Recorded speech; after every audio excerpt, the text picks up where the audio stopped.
Am I on? All right, great.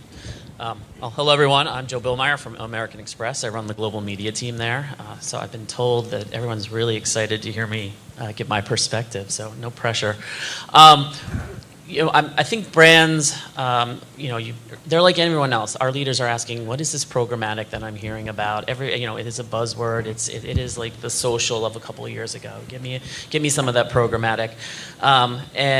We're really struggling in this space to learn, just like everyone else. It is so pioneering. So I'm particularly interested in hearing what other brands are doing. We don't get a forum to talk a lot about this, so it'll be interesting today to hear what our panelists have to say as they interface with a lot of different types of brands that are interacting in this space. And it is all over the place. There are some that are extremely aggressive. There are some that are really just starting to figure out what they're doing in this space. And I would say at Amex, we're kind of in between there. We are a company that has a lot of direct response, but also does a lot of brand. And I think as we get into the discussion, you'll see on that continuum, you'll see who's really embraced programmatic in its essence.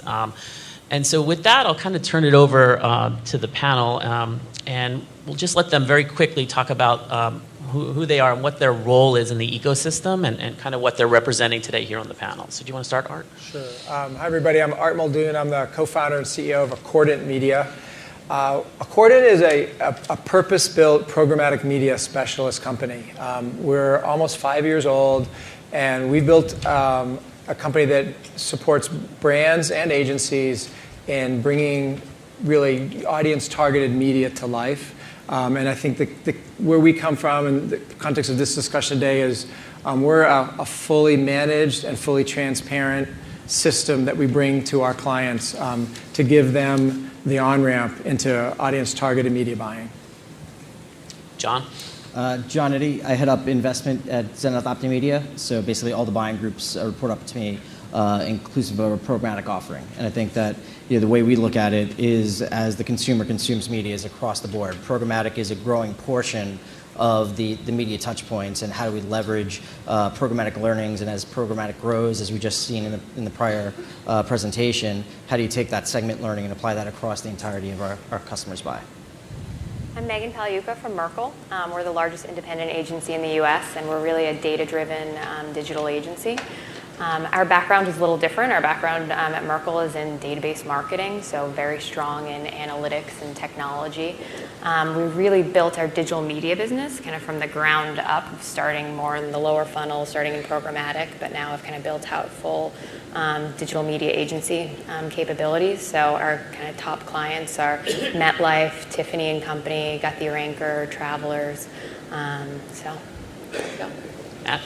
Thanks. Matt Spiegel with MediaLink, and I'm running what we call again the marketing and technology solutions practice, and my role is helping brands as well as the other parts of the ecosystem on the media, data, and technology side really make sense of what is this intersection of technology and data with media and marketing, and really helping build strategies, plans, implementation strategies for how to, again, as we certainly will talk about, get past some of the words and some of the hype and actually move into how do you change your organization across technology, the processes you need, as well as the people you need to make the most use of the changes that are happening right now.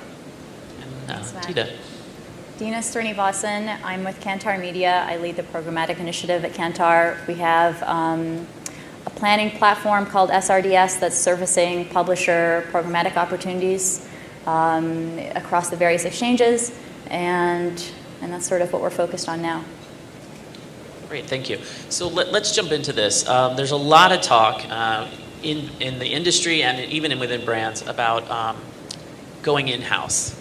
What are clients and brands doing, in their programmatic strategy? Should they or shouldn't they bring all of it, a portion of it, none of it in-house?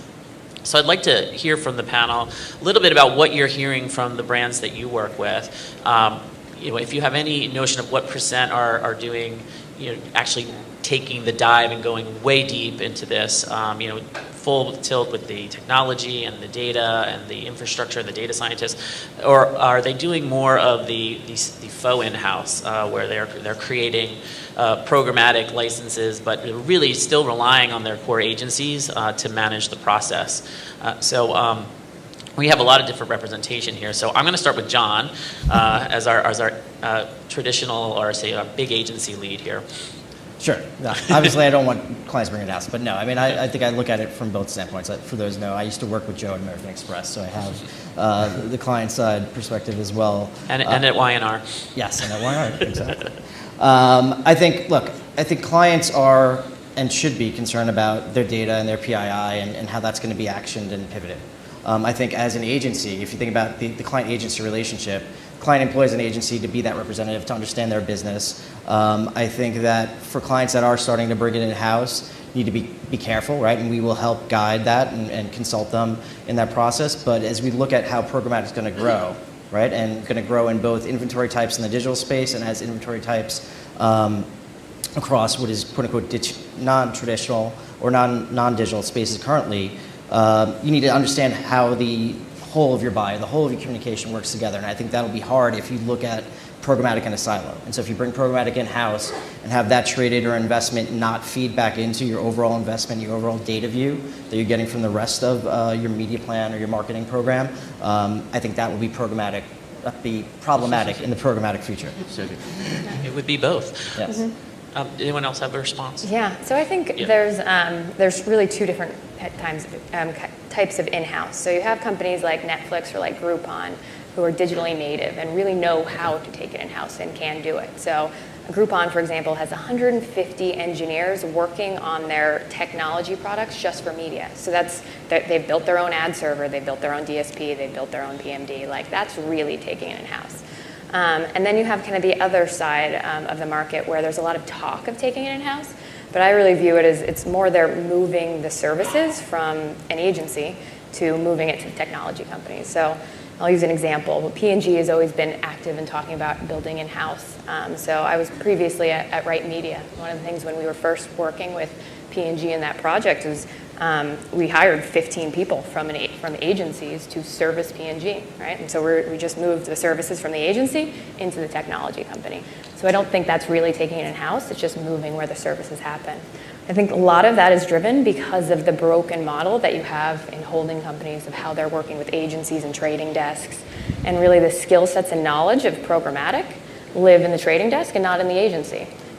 So people are looking at, like, okay, I think bringing it in-house or working with these tech companies who actually know what they're talking about and understand and can answer my questions is a better option. But I think it hurts us when we're saying they're taking it in-house when they're actually just moving the services to a different place. Matt, you want to? Yeah, I can. I think some of the points Megan you make, I think, are really important, and I do think the nuance of this question to me is of particular importance because I think the question of are you taking programmatic in-house is actually way too simplistic, right? What we're actually talking about is you need to leverage technology and data to make smarter decisions in your media and marketing investments, and there certainly is a role for marketers to have a much stronger hand in how those decisions are made. You know, how do you aggregate your customer data? What technologies do you use to make those decisions? How do you create customer segments and do this in all a more agile, more quick way that then impacts your media and marketing investments?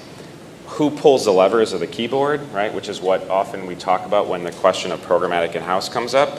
To me, is not the first question. Whether it's an agency, whether it's a technology company, whether you should take it in-house as a brand, I think comes down the line. I would tell you most of the brands that I talk to today are not trying to actually build teams, quote, in-house of people pulling levers on technology. They are spending, though, lots of time on these other parts of the equation, which is, do we know who our customers are? Do we have the right technology tools? Do we have the right processes to actually leverage that information? And I think in that model of discussion, again, I think we'll continue to reframe how we think about this, and there is a natural point where it isn't pro or anti-agency or pro or anti-technology. It's just the fact that marketers have to have a certain level of learning in this process to be competent in this space where data and technology really matter. And I think that's really true. I think as a client, as a brand, we're puzzled by the ecosystem and actually who's adding the value. Is it the trading desk? Is it the technology? Again, it's a lot about people and talent and people who know these systems. We see a lot of potential, and that's what's really exciting about this. Probably more so than social. We really see the potential of, this is a tool that will finally get us to one-on-one marketing at scale and being able to really segment and do agile marketing. But the road ahead in this is really unclear as to who's really adding the value. So I think as just we're all learning in this, so it's part of the reason why I think people are challenging, and why clients in particular are looking for the solution and trying to understand, who is adding value in the ecosystem. Am I double paying? I mean, procurement. These are all things that we deal with on the client side. Is they want to know, like, okay, if it's automated, that means less people, right? And you're like, oh no, that's another thing to bring it means up, more. How much is truly automated, and what is RTB? And RTB is a part of the programmatic ecosystem, right? Appending data and audiences to a larger portion of your buy is the whole part of programmatic. How much is truly machine to machine and actually being able to take out staff, especially on the agency side? The cost of those data scientists and PhDs that actually can pull the levers and turn those knobs are obviously at a higher cost than those that are actually executing traditional buys, right? And so I think that's one of the things too, is eventually there should be efficiencies of scale and have more to machine and true RTB, but that is only a part of programmatic now. I think when people use RTB and programmatic as sort of the same thing, that's a mistake. I'd say also, I'd add that today for us, 80% of our business is direct to brands. And each of our brands, in using us as their full service programmatic provider, would consider themselves as having taken programmatic in-house. And there's so many nuances to the terms we use in this industry, the way we split hairs about it. But I think we also are really more mindful about what is driving this. And it's, you mentioned agile marketing, and the reason that brands are engaged in programmatic direct themselves, I think, is because they've recognized that the traditional consumer marketing funnel is broken, and consumers are more fragmented in more dynamic areas, and marketers themselves are sitting on warehouses of siloed data and realize that there's that data and the technology is a way to unlock better relationships with their core audiences that they're looking to engage with. And so I think that the reason we're talking about programmatic or in-house is because marketers are recognizing that they need to take a more active role in an agile marketing ecosystem, and so they want to just have more direct access to it. And I think by in-house, what we really mean that as a euphemism is for marketers taking more direct responsibility for how they're engaging with their audiences. And for you, does that mean that they're owning the contract, but the agency is still kind of working the technology? Yeah, we're not an agency. We're there's a nuance for you. We are a marketing technology services provider. But our clients own the audience data. They really subscribe, to the goals and objectives that they have for marketing programs. And so we provide the data and the technology infrastructure and the implementation services to engage in that.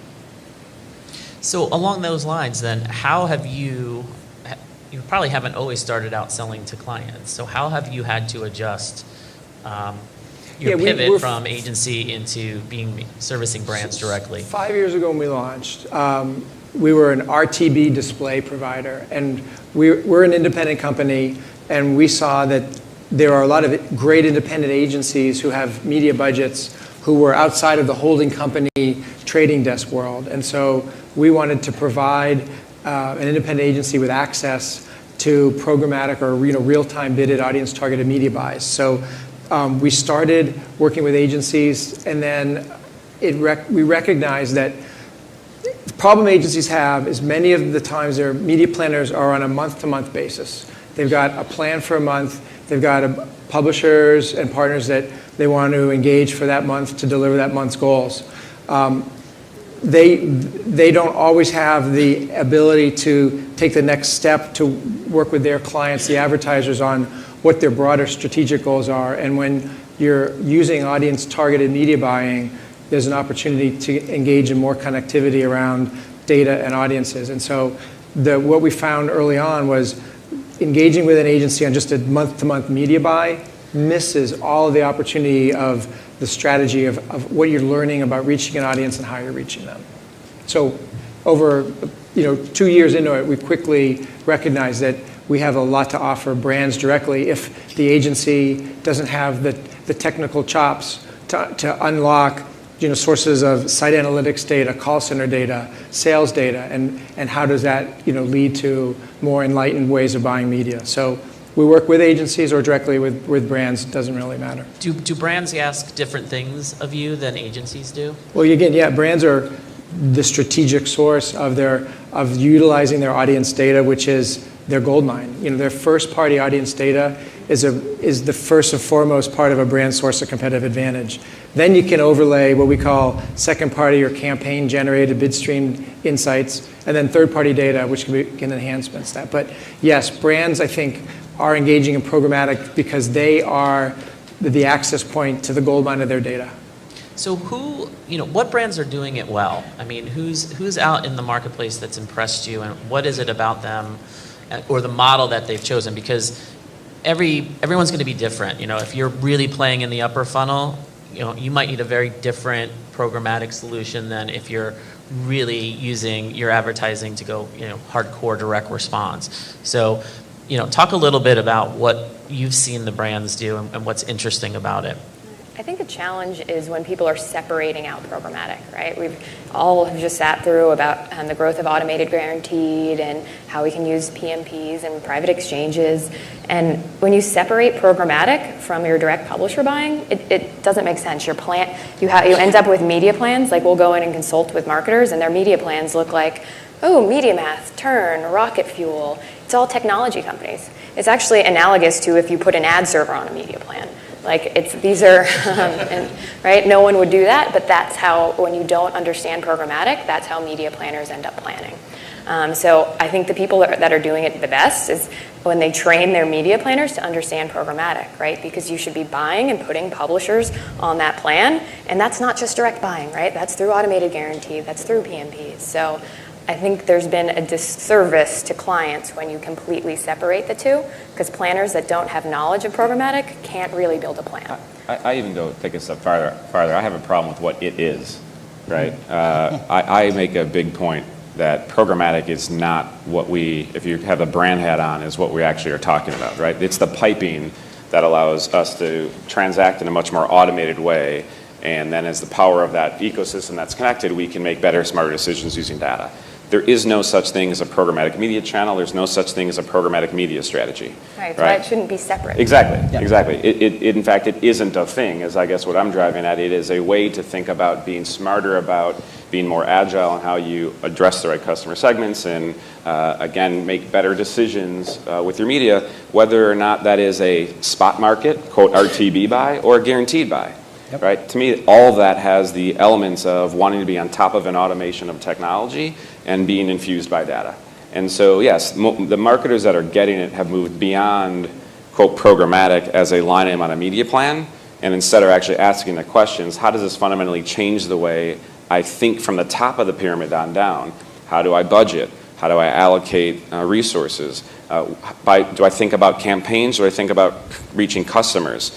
Right? I mean, those are really tough questions. If you live in a world where historically you have a product to promote and you do that for 6 or 12 weeks and you turn off that campaign and you go to the next one, you're not really paying attention to actually the fact that you want to have customers buy multiple of your products. So how do you shift that paradigm? I mean, these are the right questions, and the marketers, I think, doing it the best are getting past this notion of, I'm glad I now have programmatic as a line item on my plan and I manage it just like I do any other publisher.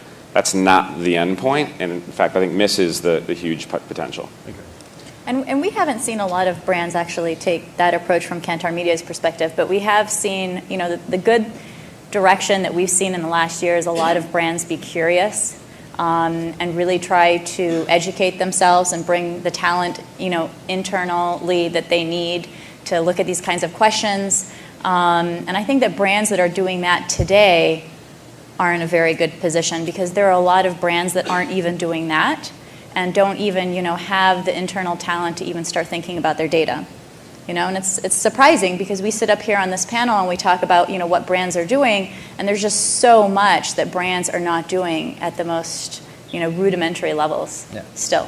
I think you're noticing nobody's giving you a brand, right? But I think that's because, the brands that are starting to get smarter about it are those that actually have control of their own data, right? So brands such as yours, right? A brand such as a telco company, right? Those that actually have control of their first-party data and can begin to segment it and pivot it are those that will be most successful. And as we sit down strategically talking to our clients, it's about very much what everybody's discussed here.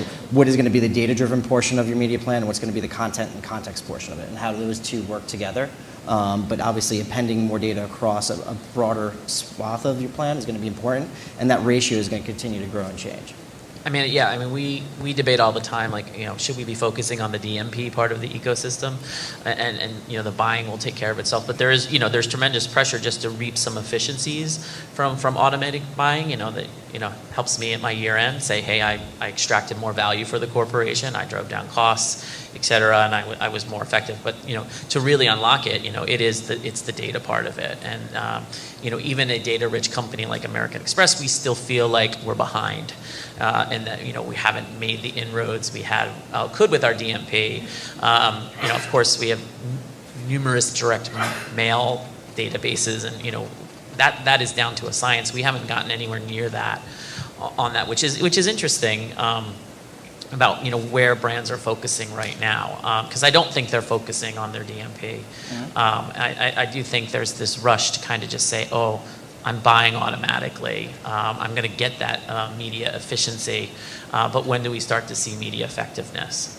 I think that it's because it's easy to take that first step, which just says I can show more media effectiveness because I can lower costs. And clearly, in the first iteration of what is programmatic, if you're used to buying a bunch of ad networks and you move to instead audience-based decisioning on your own through ad exchanges, you're going to see a ton of savings, right? Yeah. I mean, I think we've all lived that. 30% right. over and over. Exactly. Every marketer we move, it's like snap. And that becomes a great win, but then a lot of organizations often stop and get stuck there because that's the easy part. The hard part is actually, I think, Joe, as you're talking about, which is how do you think about aggregating your data in a DMP, a data warehouse? How do you then use that? When can you use it? Again, for companies like Amex with many products, how do you think of that across product lines? And it's interesting. I was having a conversation earlier this week with a brand that actually was kind of going through the realization, like, oh man, how we create our purchase-based targeting segments is fundamentally linked to how we make decisions of programmatic marketing. And hey, those are two separate teams, right? And so what do we do with that? And those become, I think, the learnings that quickly spark, but then slow down because now you've got legacy organizations that have to figure out how to re-architect a bunch of stuff. Right. I think actually MetLife is an example of a client who's doing this very well because the way they think about it, when you guys use the term, when we're talking about DMP, right, we're talking really about a lot of the anonymous data. MetLife's kind of database infrastructure and the way they think about targeting across any of their channels is they know their current customers and they know what their prospects look like. And then they can share that across their different products. So they really start their plan at a people level. So how many individuals in this geo could potentially buy my product, right? So I think they're smart because they're really using their data well online, but they're looking at it at an individual level. And I think that's sometimes where a lot of the DMP language, it's anonymous only. It's not the actual customer data. So I think that's a smarter approach. So I'm going to pivot a little here and go back to the models that brands are using because we actually haven't figured out our model yet. So and there's a lot of discussion around trading desks and agency trading desks. So they do give someone like American Express a lot of flexibility. We have a number of brands, a number of businesses, and so as someone who sits holistically over everything, I have a lot of business rules I have to take into consideration. So, the idea of a trading desk and having some flexibility of which DSPs we use and being able to pivot across brands and across target segments. But there also are a lot of advantages for consolidating. Can we speak a little bit about what you're seeing in the marketplace and what kind of brands are doing one versus the other and the pros and cons of that beyond just the flexibility? Well, I think there's the big con of it. People often will talk about the pricing and double dipping, but I think the larger issue is actually the skill set problem. By having completely separate organizations, you have a trading desk that really understands programmatic well. But it's like it would make more sense if you had like buying and planning separate even, because you would at least say, okay, all the direct publisher buying, all of the programmatic buying, But it's now you've separated, okay, one type of buying is in this one company and another type of buying is in another company. So what you get is the media leaders and the media planners, they both don't know how to represent what programmatic is and how it works, and they treat it like a line item rather than like the piping when they're talking to the clients. And then you're building like separate plans where programmatic is part of a plan. I think you're going to start to see, and it's been out there in the press, an evolution of that, right? Of how you bring, and we've already done it, but how you bring programmatic expertise back into the brands, back into the teams that work on your business across all touch points. So I think the traditional quote-unquote trading desk model it exist for scale, right, of negotiating tech fees and other things across the stack, yes. But I think to your point it is extremely important to have that expertise within the same media buying or planning group that is doing the totality of your buy, that understands the ad tech partners, the segments, the inventory sources, and how to pivot across multiple. Like I know 2 marketers who work with Mindshare and Xaxis, and they have negotiated into their contract that they need to work with the Xaxis people because they're like, my Mindshare people have no idea and can't answer my questions, right? And so, right. But then they love the Xaxis people because they're like, oh, they know what they're doing, and so they actually change the contract so that they have dedicated Xaxis people talking to them. So that's why I think the bigger part of the trading desk model is that the agency media SME, who's supposed to be the SME to the client, doesn't understand and can't answer those questions. I mean, to John's point, that's changing, but go ahead. No, Mark. well, I was going to say the challenge of the agency trading desk model for the brand is that it's an additional layer outside of their direct day-to-day client relationship that they have to anticipate. And they have to there's another set of phone calls that go to the agency's trading desk, back to the agency's client account management team, and it just creates an inefficient and really unnecessary step. We're biased, but because our clients work directly with us as Wouldn't you be that same incremental call, though? With what? Wouldn't you be that same incremental call? No, because we're actually the call. We do not in turn outsource anything to another DSP or outside entity. We are the system, and so we're the finger on the pulse. Except when you're working with agencies, and then the marketer has to call them and then call you. Right, and that's why you see 80% of our business is direct to brands. Right. So brands come to us because brands are really smart, and they know the marketing world is changing, and they're looking for a more agile solution. And as we've activated campaigns, it's with that integration of, as you mentioned, the DMP, the DSP, the attribution analytics, and the reporting. That's all in a synthesized system. And so that allows a marketer then to really talk about their audience, their reach, their engagement, and how they're being much more efficient about it. So that's why I think you see the agency trading desks fragmenting, and they're now breaking up back into the agencies. Those centralized groups are proving not to be the right model. But this is no different than. But yeah, any other new channel, like when cable came along, it was treated separately, and when digital came along, it eventually goes back to the central planning team. Exactly, and it's the same thing we did with search, right? I'd create a search agency. It was separate. We then diffused it inside the other agencies, but the people that were inside the agencies still worked for the search brand to keep the center of excellence mentality. And I think that shift's already left for the trading desks. I think all the agencies already know that as well. I think the big point we're making is I don't think there is a model yet that's as defined as any side of the market wants it to be. I think the agencies know they don't have enough depth of talent on this stuff, that it's too centralized, that it's not enough on each account teams. I think most marketers realize, as Joe, you've referenced, you guys realize you're still learning. And then the third piece of the stool, which is critically important, is the technology piece. And where I see the best models forming is where all three of those groups are working together, right? It doesn't mean you have, again, what the agency piece equals, but that service strategy lens, I think in most cases, marketers will continue to use some flavor of an agency that looks like they've traditionally used. Whether or not that's true, I still think those are the three pieces that really matter. And they have to not be in a line, but actually work in some type of circle where technology, service, and kind of client all work together. Well, I mean, and I would say this programmatic is kind of forced us to relook at the agency relationship, and so and I think it is a challenge, particularly John, like to reinvent the value that you're going to bring to clients, because there are a lot of really smart people down at the Amex Tower who really know analytics and from the direct marketing background and get kind of this whole premise. So what is the value that we're going to be getting from everyone? And so it brings me kind of to the private marketplaces, right? And because that is an area that where, we really rely heavily on the group holding companies. And we haven't talked a little bit about that and how crucial is that? And if you go away from a holding company or a big deal, are you able to really secure those types of deals and access to premium inventory in a programmatic way? I'll start with it.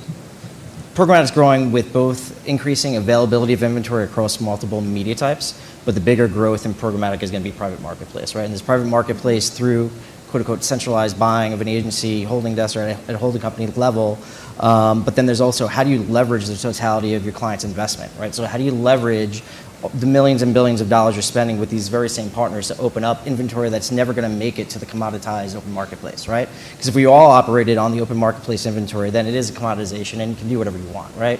But it is the private marketplace inventory and what layers you're laying on top of that that are ultimately going to help programmatic grow. So leveraging the relationships both at the group level, but then even at the client level of if you're investing $100 million, how do you make that $100 million work the best for you, both for your direct IO inventory, but also open up inventory you wouldn't have access to otherwise to feed into your programmatic portion of your buy.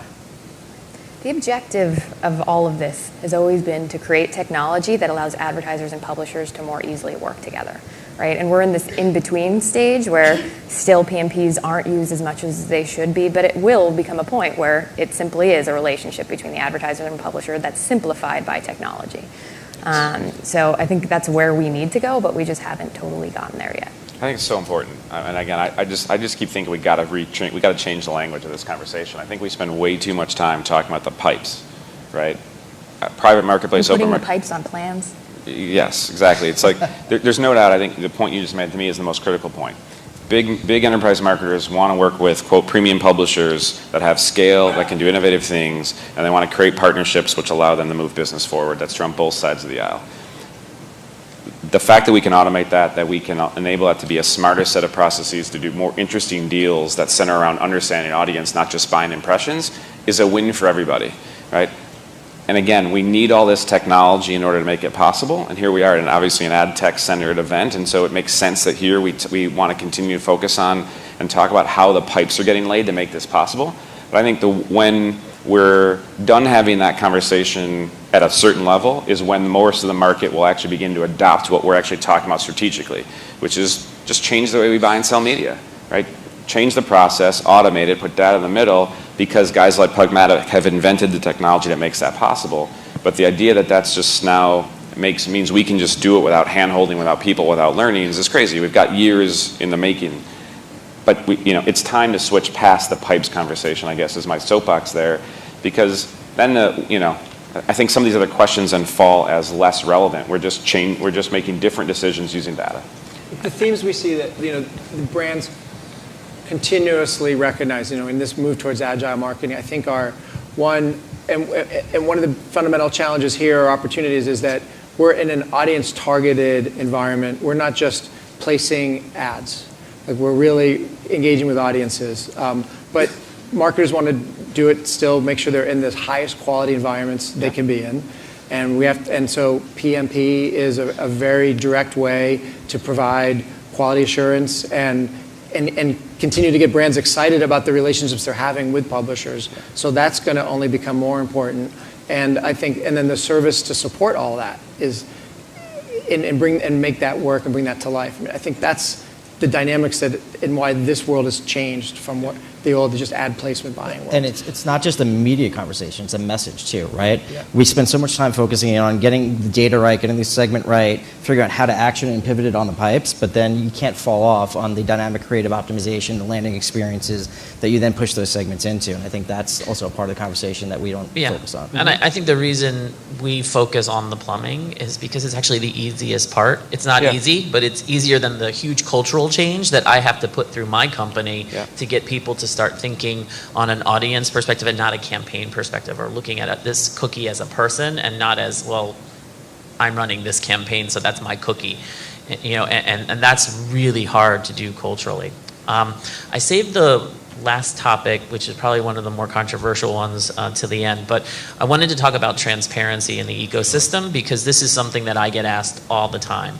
And there's two forms of transparency. There's obviously pricing transparency, but then there's also protecting our brand as we go out into exchanges and understanding, issues like viewability, click fraud. I'm in a regulated company. The government regulators are always asking us, what are we doing in this space? And so it's something that I struggle with too. I've mentioned a number of times, am I paying double for people, between trade desks and, specialists and, and I think the reason more money hasn't flowed into programmatic is that a lot of advertisers are still uneasy about unauditable media.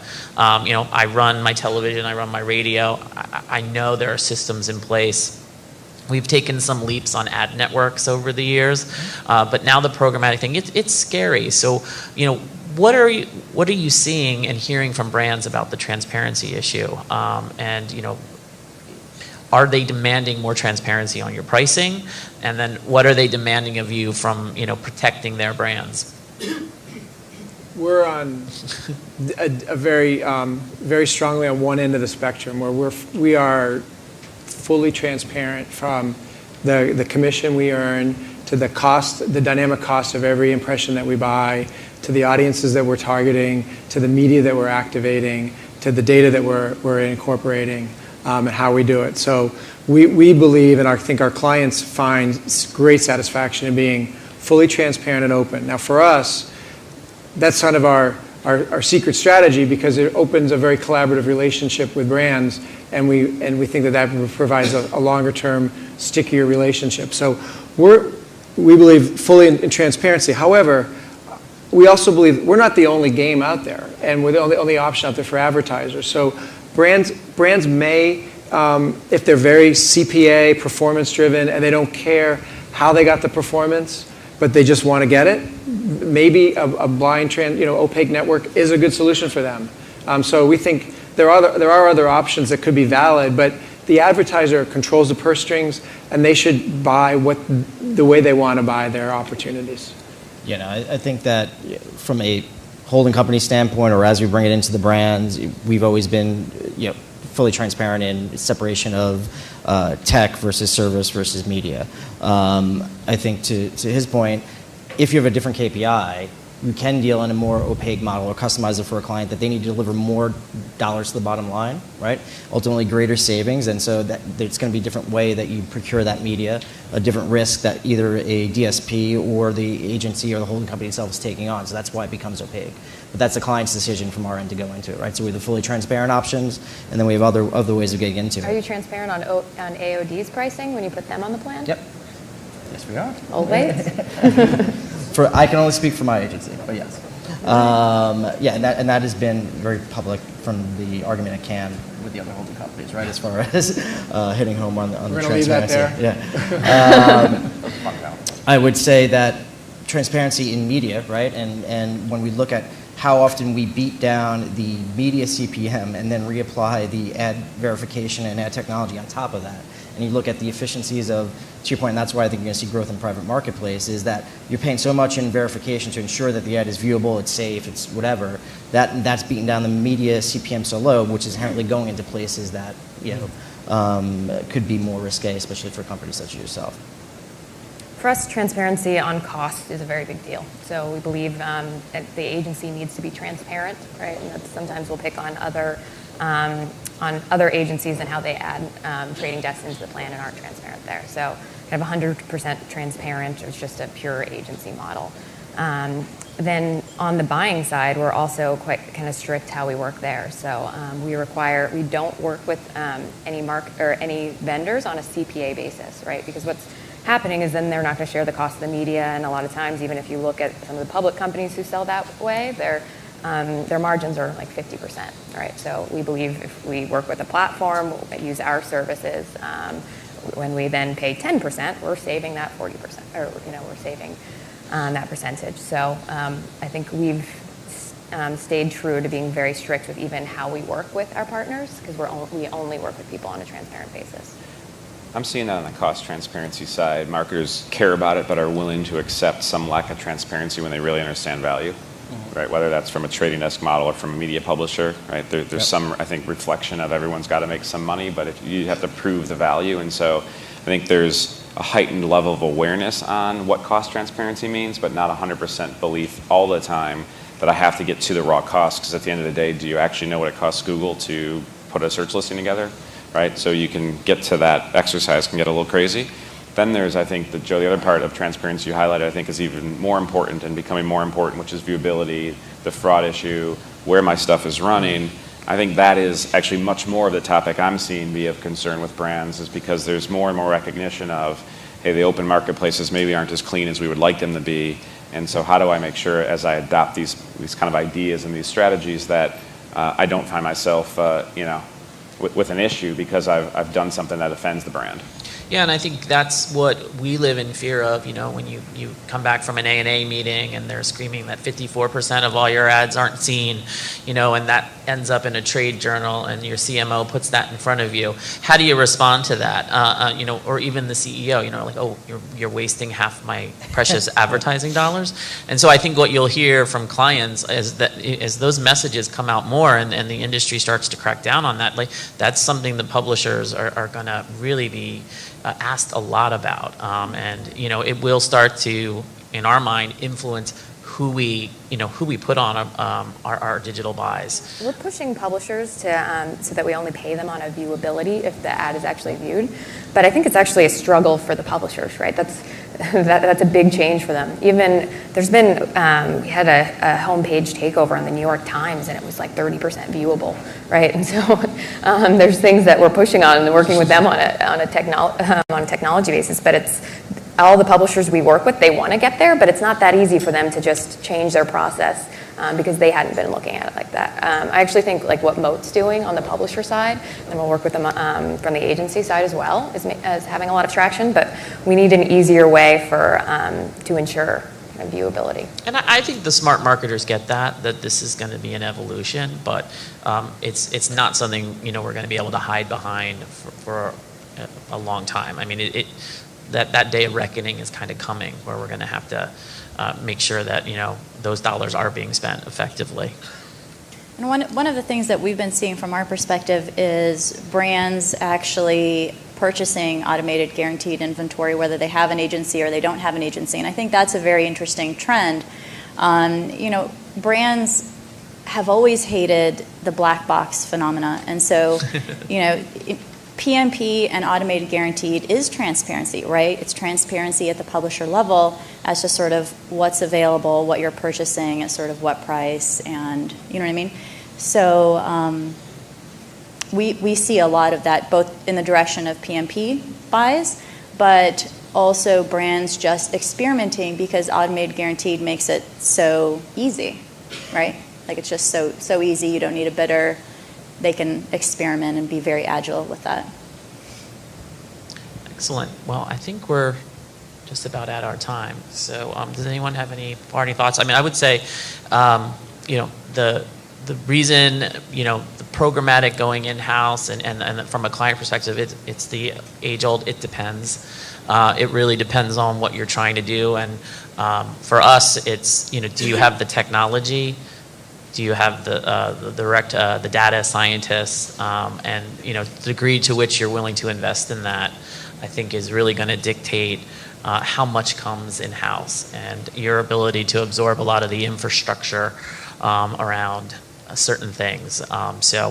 Any other parting thoughts from our panel? Look, all the companies here today are great companies who care a lot about what we're doing in this ecosystem. So to your point, we as a group can really solve and maintain the quality standards and assurances so that this stays a very vibrant part of our business, and we should all help each other to make sure that we sidestep all of the bad stuff that's happening out there and really solve that so that premium brands, premium publishers, service providers can succeed in this environment. Great. Thank you.